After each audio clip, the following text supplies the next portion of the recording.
History is full of mysteries that slipped quietly through the cracks of time. Not every case made front-page headlines, and not every story was remembered. But hidden in old newspapers, court records, and fading family lore are forgotten true crime stories that still have the power to intrigue us today. These aren't the well-known tales you've likely heard before. They're the overlooked, the curious, and sometimes the downright puzzling cases that shaped communities in ways we've long since forgotten. In this video, we'll be exploring a handful of those forgotten cases from the 1800s and early 1900s, stories that blend history, mystery, and the human condition in ways that still raise questions even today. And before we begin, I'd love to know, is this the kind of cases you'd like to hear more of on this channel? Let me know in the comments, and don't forget to subscribe if you enjoy discovering forgotten pieces of true crime history with us. The Greenbrier Ghost, 1897, West Virginia, USA. In January of 1897, in the quiet hills of Greenbrier County, West Virginia, a young woman was discovered lying at the foot of her bed. Her name was Zona Heaster Shue, and her sudden passing might have been remembered as nothing more than a small-town tragedy. But this case became something else entirely. According to her grieving mother, Zona did not simply leave this world quietly. Her spirit, she claimed, returned from beyond the grave with a story of wrongdoing so shocking that it sent a man to trial, and eventually to prison. This is the story of the Greenbrier Ghost, the only case in American history where testimony from a ghost was allowed in court. To understand the strangeness of this case, we have to step back to the late 1800s. West Virginia in the 1890s was a place of rolling farmlands, small towns, and tightly knit communities. Life was slow, but not easy.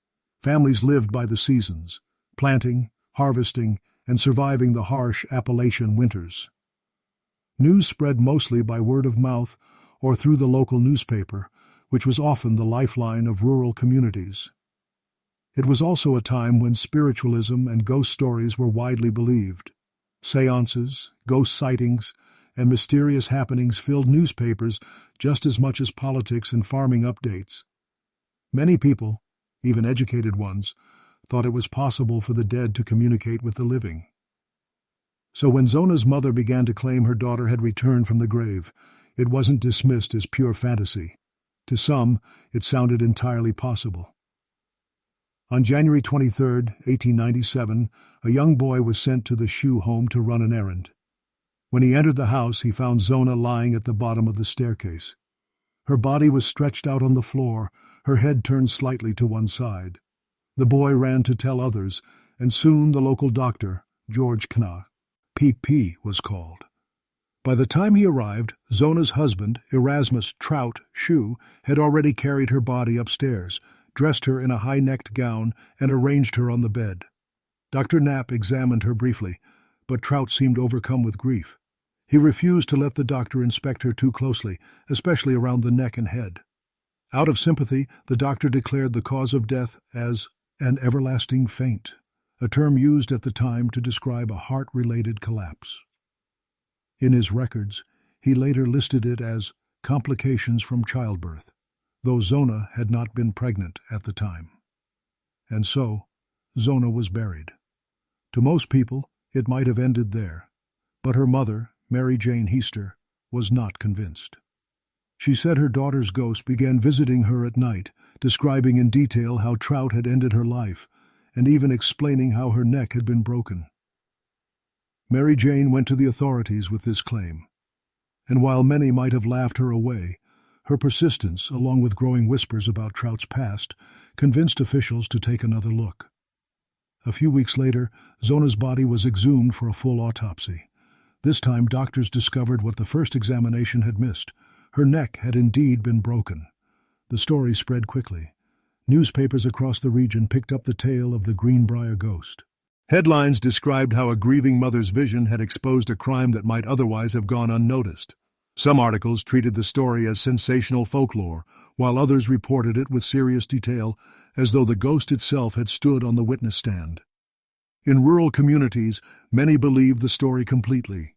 Spiritualism was still popular, and the idea of a ghost delivering justice resonated with the public.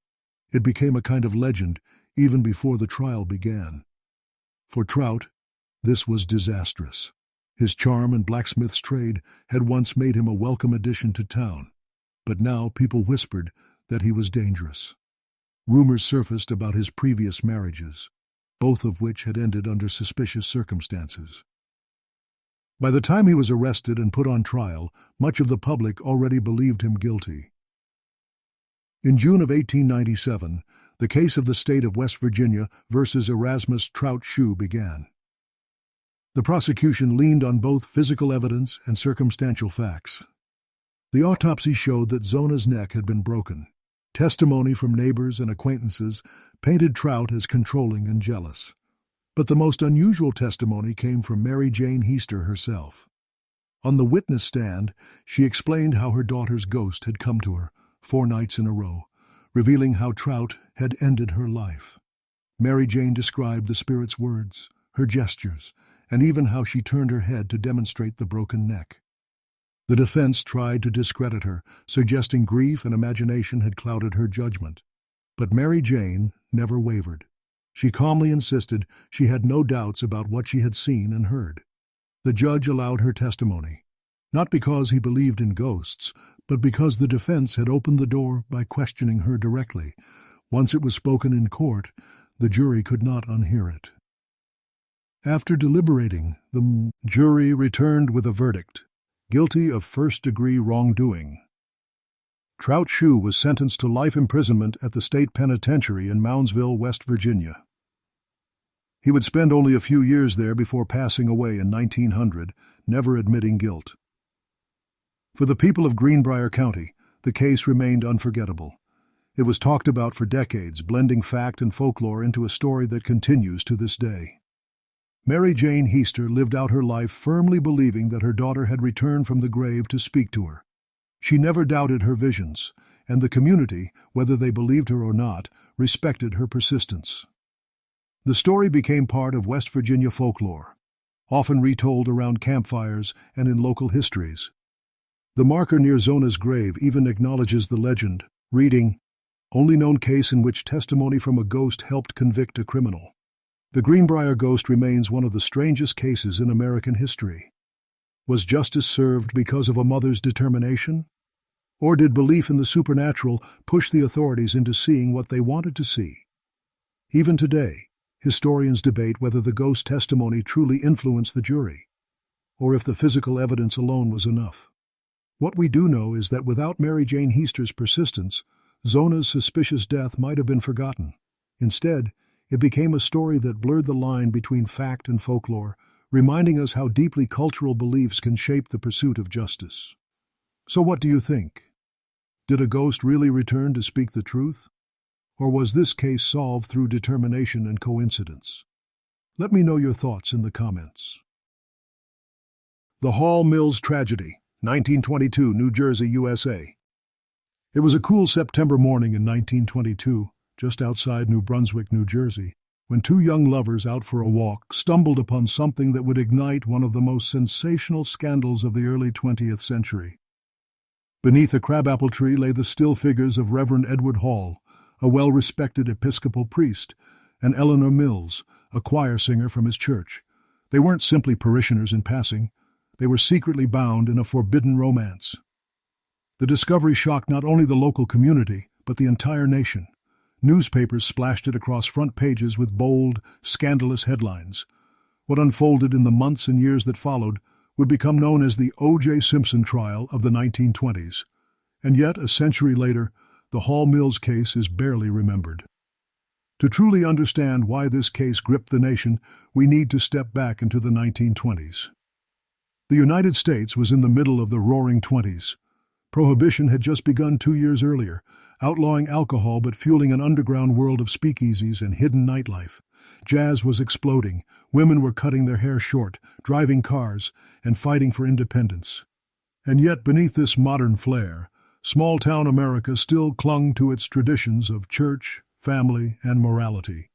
In places like New Brunswick, New Jersey, the church wasn't just a building, it was the cornerstone of the community.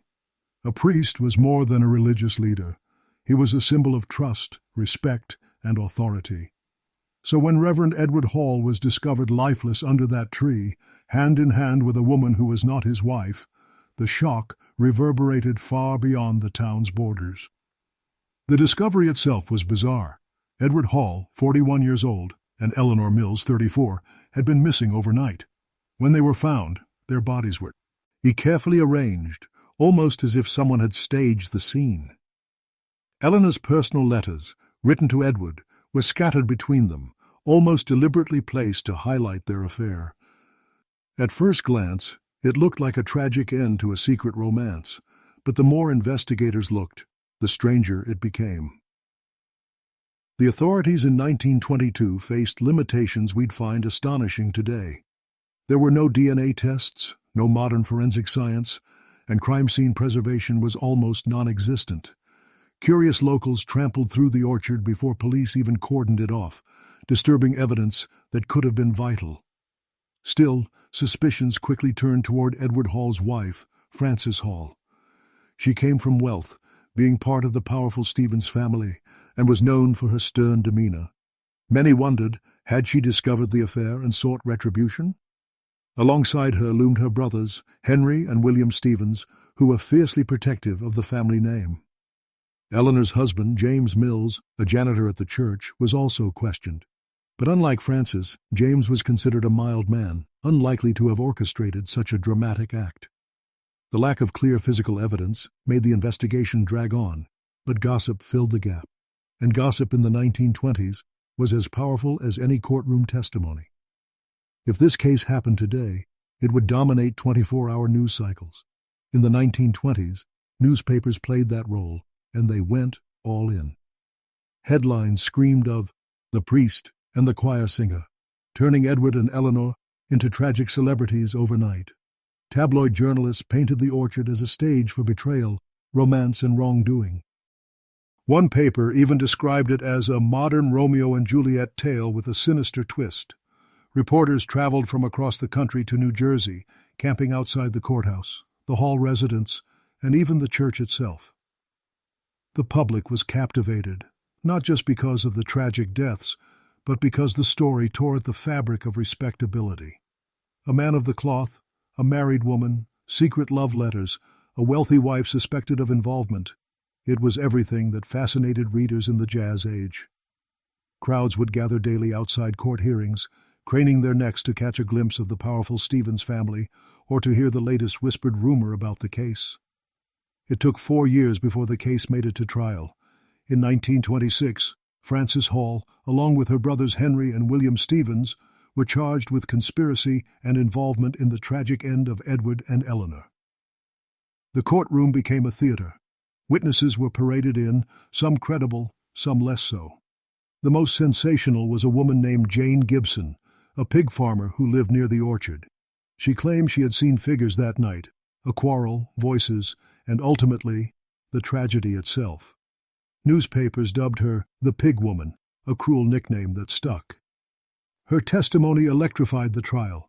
She said she saw Frances Hall and her brothers at the scene, along with the priest and the choir singer, but the defense quickly attacked her credibility, painting her as unreliable and eccentric. The prosecution leaned heavily on circumstantial evidence, the affair, the letters, the family's possible motives, but without physical proof, their case was fragile. The defense, meanwhile, emphasized the lack of direct evidence, arguing that the accusations were built on gossip, jealousy, and rumor. Day after day, the trial was front-page news, with papers comparing it to a Broadway drama. Ordinary citizens argued about it in diners, churches, and workplaces. Some were convinced Frances Hall was guilty. Others believed she was a victim of malicious gossip, targeted because of her wealth and status. After weeks of testimony, cross-examinations, and fiery speeches, the jury reached its decision. Frances Hall and her brothers were acquitted. The courtroom erupted with mixed reactions. Some gasped in disbelief, others applauded. For many, it was a stunning outcome. A respected priest and a devoted choir singer had met a tragic end, yet no one would be held accountable. After the trial, the Hall and Stevens families retreated into privacy.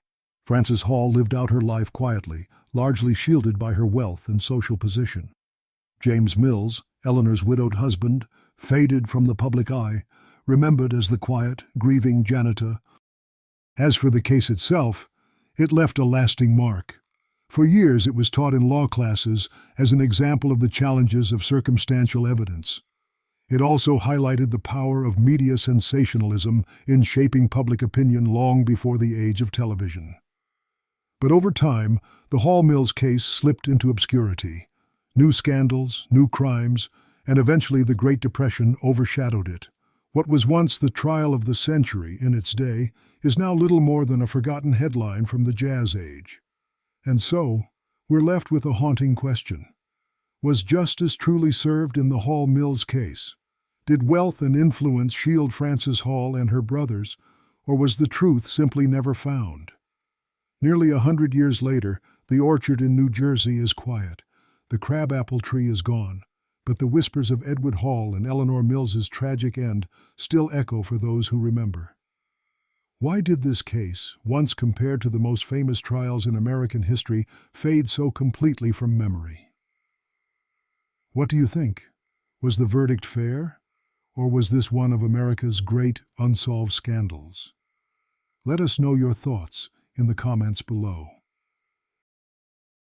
The Smutty Nose Island Tragedy, 1873, Maine, USA. On the night of March 5, 1873, a chilling scene unfolded on a tiny windswept island off the coast of Maine. By morning, 2 women lay lifeless inside their modest wooden home, while a third had survived by hiding among the icy rocks through the long winter night. Her whispered testimony the following day would send shockwaves across New England and ignite one of the most dramatic trials of the 19th century. This was the Smutty Nose Island case, a tragedy of family, betrayal, and survival that once captivated the public but has since faded into history. To understand the impact of this case, we need to step back into America of the 1870s. The nation was still healing from the Civil War, and immigration was reshaping communities. Thousands of Norwegians had crossed the Atlantic in search of new opportunities, many settling in New England to work as fishermen, laborers, or household servants.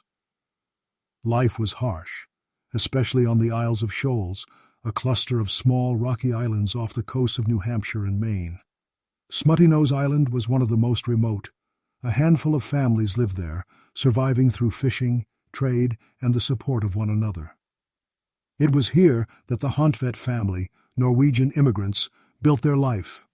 Maren Hontvedt lived with her husband John, a fisherman. With them were her sister Karen Christensen and her sister-in-law Anitha Christensen, who had recently married John's brother. The 3 women shared the home while their husbands worked long hours at sea. By all accounts, the household was close-knit, until the night that changed everything. On the morning of March 6, 1873, John Hontvedt returned home from a fishing trip and found the house eerily silent. Inside, he discovered his sister-in-law, Anitha, just 17 years old, lying still on the floor. Nearby was Karen, also lifeless. But where was his wife, Maren? Within hours the answer came. Maren emerged from the shoreline, frostbitten, trembling, and barely able to speak. She had spent the entire night hiding among the rocks in below-freezing temperatures, too terrified to move. When she finally found her voice, she told John and the others who gathered that she had witnessed the tragedy, and she knew who had carried it out. Maren claimed that the attacker was someone they all knew, Louis Wagner, a 28-year-old fisherman who had once worked with her husband. Louis was an immigrant from Germany. Struggling financially and known for his restless nature, he had recently been seen in nearby Portsmouth, New Hampshire, complaining about money troubles. According to Maren, Louis had rowed out to Smutty Nose Island under the cover of night, entered the home, and turned violent. She said she barely escaped by slipping out of the house and running barefoot through the snow to the shoreline, where she crouched among the rocks until dawn. Her words left little room for doubt, and almost instantly, suspicion turned to Wagner. In 1873, police work was nothing like it is today. There were no forensic labs, no DNA tests, and very little in the way of physical evidence. Instead, investigators relied on eyewitness testimony, motive, and circumstance. The case against Wagner built quickly. Witnesses in Portsmouth claimed they had seen him attempting to hire a boat on the night of the tragedy. Others reported seeing him with wet clothes the next day, suggesting he had been rowing. Authorities soon tracked him down. Wagner had fled, boarding a train heading south, but he was arrested in Boston within days. When questioned, he denied everything. He insisted he had been in Portsmouth all night, but his story was riddled with inconsistencies. News of the Smutty Nose tragedy spread rapidly across New England. The press seized on the story. A remote island, innocent immigrant women, a midnight attack, and a dramatic escape. It was everything newspapers of the time thrived on. Headlines described it as the Smutty Nose horror, and readers followed every development with fascination. Marin, the sole survivor, became both a symbol of resilience and the key witness for the prosecution. Newspapers painted her as a tragic heroine. Her words were believed almost without question. Louis Wagner, on the other hand, was vilified. Editorials described him as a cold-hearted villain, a drifter with no loyalty or morals. The stage was set for one of the most watched trials of the 19th century. The trial began in June 1873 in Alfred, Maine, and immediately drew enormous crowds. The courthouse was packed daily, and people traveled long distances just to catch a glimpse of the proceedings. The prosecution leaned heavily on Marin's testimony. In court, Marin Hontvett's voice trembled as she recounted the night of terror on Smutty Nose Island. She described how Louis Wagner forced his way into the small family cottage under cover of darkness. With an axe in his hands, he turned first toward her sisters, Anitha and Karen Christensen, striking at them as they slept. Marin managed to slip away in the chaos, fleeing barefoot into the freezing night, where she hid among the rocks until morning. They also brought forward witnesses from Portsmouth who tied Wagner to the night's events. The defense tried to counter by arguing that the case rested entirely on circumstantial evidence. They claimed Wagner had no reason to commit such an act and pointed to the lack of physical proof. But the atmosphere in the courtroom was heavily against him. Every word of Marin's testimony seemed to move the jury, and newspapers printed her statements in full. After a highly publicized trial, the jury delivered its verdict: guilty. Louis Wagner was sentenced to death by hanging, a common punishment in the 19th century for such crimes. Despite his repeated claims of innocence, his appeals were denied. In June 1875, 2 years after the tragic night on Smutty Nose Island, he faced the ultimate sentence at the Maine State Prison. He went to the gallows still declaring that he had been wrongly accused. For the Hontvett family, the tragedy was life-altering. Marin lived the rest of her life carrying the memory of that night.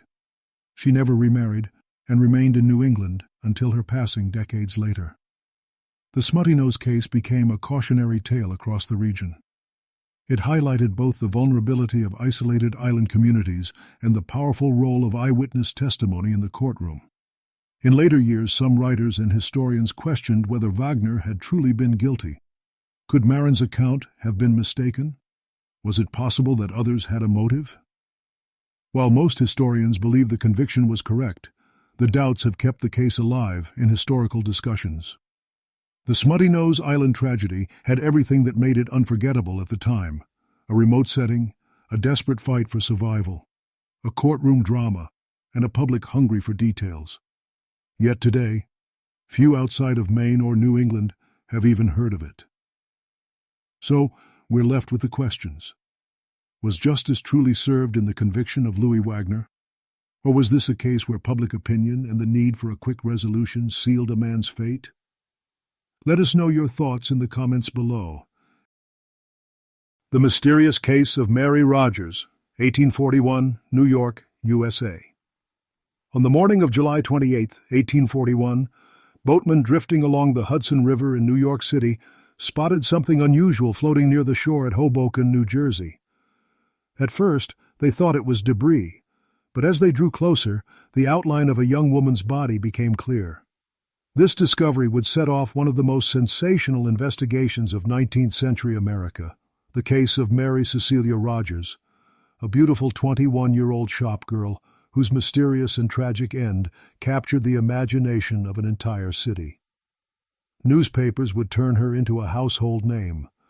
Writers would immortalize her story, and the public would debate her fate for decades. But despite all the attention, the truth of what really happened to Mary Rogers remains unresolved to this day. To understand why Mary's case gripped the nation, we need to step back into New York City of the 1840s. This was a city in transformation. Immigration was swelling its population, industry was booming, and the Hudson River was its lifeline. But it was also a city of stark contrasts. Bustling theaters and fashionable shops existed alongside poverty, crime, and political corruption. The press was exploding, too. Cheap penny papers sold in the streets gave ordinary people access to sensational news stories. Crime reporting was in its infancy, and newspapers competed fiercely to grab attention with lurid headlines and dramatic descriptions. So when a young woman known for her beauty and charm vanished, and when her tragic end was discovered in the river, it became the perfect storm for a media frenzy. Mary Rogers was not just any shopgirl. She worked at Anderson's cigar shop on Broadway, where her looks and personality drew crowds of male admirers. Customers came not just for cigars, but to catch a glimpse of the beautiful cigar girl, as she became known. Her sudden disappearance in July 1841 worried her fiancé, Daniel Payne, and shocked her acquaintances. When her body was discovered, the authorities faced immediate pressure to act. But this was 1841 policing, long before fingerprinting or advanced forensics. Investigations relied heavily on witness testimony, circumstantial evidence, and the ability of detectives to piece together timelines. At first, officials were unsure whether Mary had died by accident, whether her life had been deliberately ended by someone else, or if there was some other explanation entirely. A local tavern keeper claimed Mary had been seen near Hoboken earlier that day. Others insisted they had spotted her in the company of suspicious-looking men. But the evidence was thin, and the methods of the day were primitive compared to modern standards. This uncertainty fueled endless speculation. The public response was immediate and overwhelming. Newspapers latched onto the story, each printing their own theories about Mary's fate. Some suggested she had fallen victim to a gang. Others hinted at scandal, whispering about her personal life and relationships. The New York Sun, already famous for its sensational moon hoax a few years earlier, published detailed and often exaggerated reports of Mary's life and tragic end. She became a symbol of urban danger, a cautionary tale about the risks faced by young women in the growing metropolis. Her image was printed in papers, her story debated in salons, and her name spoken across the city. For weeks, she was the focus of attention, almost like a celebrity in tragedy. Even the famous writer Edgar Allan Poe became captivated. 2 years later, he would publish The Mystery of Marie Roget, a short story inspired by Mary's case, relocating the tale to Paris and presenting it as a fictionalized investigation. It was one of the earliest examples of true crime influencing literature. What followed was not a straightforward trial, but a series of inquests and hearings to determine the cause of Mary's death. The first coroner's report was inconclusive. Authorities debated whether her death was the result of an accident, perhaps a fall into the river, or whether it was due to foul play. Testimonies conflicted. Some witnesses swore they saw her distressed and pursued. Others claimed she appeared calm in the company of acquaintances. Public pressure pushed for accountability, and suspicion eventually fell on her fiancé, Daniel Payne. But there was no direct evidence linking him to wrongdoing. Instead, Payne himself seemed consumed by grief. He later left a haunting note suggesting his own despair, and not long after, he died tragically, in circumstances believed to be connected to his overwhelming sorrow. Without solid evidence or a clear culprit, the courtroom debates dragged on, filled more with speculation than fact. Newspapers continued to publish every rumor, blurring the line between reporting and storytelling. In the end, there was no definitive verdict. The official conclusion wavered over the years. Some authorities leaned toward the idea of an accident, perhaps connected to an attempted procedure gone wrong. Others argued she was the victim of a sinister act carried out by unknown assailants. No one was ever formally sentenced for Mary Rogers' death. Her case remained open, unresolved, and hauntingly mysterious. The aftermath of Mary Rogers' case stretched far beyond her short life. Her fiancé, Daniel Payne's tragic demise, added another layer of sorrow. For Mary's family, the loss was devastating, but for society at large, her case left a deep imprint. The press learned that sensational crime reporting could sell thousands of papers. Mary's story arguably shaped the future of tabloid journalism. Writers and moral reformers used her story as a cautionary tale about city life, temptation, and vulnerability. And for readers across the country, she became a figure of both fascination and sympathy.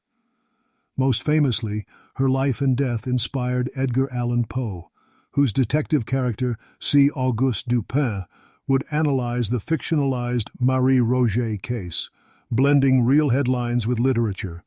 This marked one of the earliest examples of crime fiction drawing from true events. Yet despite all of this attention, the mystery was never solved. Mary Rogers faded from headlines as new scandals emerged, but her name still lingers as one of the first media-driven true crime sensations in American history. So, what truly happened to Mary Rogers on that summer day in 1841? Was she the victim of a dark act in the shadows of the city? Or was her tragic end the result of misfortune and circumstance? The truth remains out of reach, buried beneath rumor, speculation, and the limitations of 19th century investigation. What we do know is that Mary's story shaped journalism, inspired literature, and gave us one of the earliest glimpses into how society responds when beauty, tragedy, and mystery collide. The Kidnapping of Charlie Ross, 1874, Pennsylvania, USA. On the evening of July 1, 1874, in the quiet town of Germantown, Pennsylvania, two young boys were playing outside their family's home. The Ross children, Charlie, who was just 4 years old, and his older brother Walter, enjoyed the summer twilight like countless children across America. But when a horse-drawn carriage stopped nearby, everything changed. The driver promised candy and fireworks, a treat no child could resist during the Independence Day season. The boys climbed in, trusting the strangers. Hours later, Walter would return home alone. Charlie never did. And with that, the United States faced its first nationally publicized child abduction case, one that would haunt the nation and reshape how society thought about child safety. To understand how deeply this case shook the country, we have to step back into the 1870s in America. The nation was still recovering from the Civil War, which had ended less than a decade earlier. Reconstruction was underway, cities were rapidly industrializing, and railroads stretched further west each year. Immigration was swelling populations in urban centers, and newspapers were becoming a primary source of daily life and entertainment. But law enforcement, compared to today, was primitive. There were no federal agencies like the FBI, no national missing children database, no Amber Alerts. Most investigations relied on local sheriffs, word of mouth, and newspaper notices. So, when 4-year-old Charlie vanished, it was not only a tragedy for the Ross family, it was a test for an entire nation still figuring out what modern policing could look like. When Walter returned home alone that evening, his father, Christian Ross, immediately sensed something was wrong. Walter explained that two well-dressed men in a carriage had enticed the boys with promises of gifts. They had been given candy, and when money was mentioned, Walter was sent home. Charlie, however, was kept in the carriage. The Ross family was frantic. Christian Ross searched the streets, questioned neighbors, and alerted local police. Before long, a note arrived, a ransom demand. The letter demanded $20,000 for Charlie's safe return, an enormous sum at the time, roughly equivalent to over $500,000 today. The ransom notes were oddly worded, full of misspellings, and carried an almost taunting tone. The writers made it clear, pay, and Charlie would be returned. Refuse, and the boy's fate was uncertain. Christian Ross faced a terrible dilemma. He was not a wealthy man. $20,000 was beyond his means, and police advised him against paying, hoping instead to track down the culprits. But time was slipping away, and Charlie's whereabouts remained a mystery. The case exploded across the nation. Newspapers picked up the story almost instantly, and headlines spread from Pennsylvania to New York, Boston, Chicago, and beyond. The idea that a child could be snatched from the safety of his own neighborhood shocked Americans. For many, it felt like a loss of innocence. If it could happen in Germantown, it could happen anywhere. Illustrations of Charlie appeared in papers, alongside detailed descriptions of the kidnapper's carriage and the ransom notes. The Ross family received letters from strangers across the country, some offering sympathy, others offering bizarre theories or false leads. The media frenzy grew so intense that it turned the case into a national obsession. For the first time, the disappearance of a single child dominated public conversation. One famous quote from Christian Ross himself summed up the despair. "Until this crime, no child had ever been stolen for ransom in our country. Let no father or mother think their child is safe." The police, now under immense pressure, launched one of the largest manhunts of the era. Detectives interviewed witnesses, searched local taverns, and followed tips as far away as New Jersey and New York. Walter, only 5 years old at the time, provided what little description he could. Two men, friendly in manner, but insistent in their promises. He recalled the candy, the promises of firecrackers, and the moment he was sent home, but he could not explain why they kept Charlie. Then, new ransom notes arrived, more desperate, more demanding. The kidnappers accused the Ross family of stalling and insisted on payment. Christian Ross even tried to negotiate publicly through newspaper ads, but communication with the criminals eventually broke off. Months passed, and still there was no Charlie. 2 years later, in 1876, the case took a dramatic turn. In Brooklyn, New York, two men attempted to break into a wealthy home. Police confronted them, and in the chaos, shots were fired. One man, William Mosher, was fatally struck. The other, Joseph Douglas, was badly injured. Before Douglas died from his wounds, he confessed something startling. He admitted that he and Mosher had been behind the Charlie Ross kidnapping. Douglas told police that they had indeed taken Charlie for ransom. But when pressed about the boy's fate, his answers grew vague. He refused to reveal whether Charlie was alive, where he might be hidden, or if he had met a darker outcome. For the Ross family, this confession was both a revelation and a heartbreak. They finally had names, but no closure. Although Mosher and Douglas were dead, the authorities still brought the case to court in an attempt to document the crime and provide answers. Witnesses testified about the ransom notes, about Mosher's shady past, and about Douglas's dying confession. Walter Ross, now a bit older, identified the men as the same individuals who had taken him and Charlie that fateful evening. His testimony was clear and unwavering, giving weight to the confessions. But because the main suspects were deceased, no formal trial could bring justice. There was no sentencing, no chance for full accountability. The courtroom drama ended not with closure, but with more questions.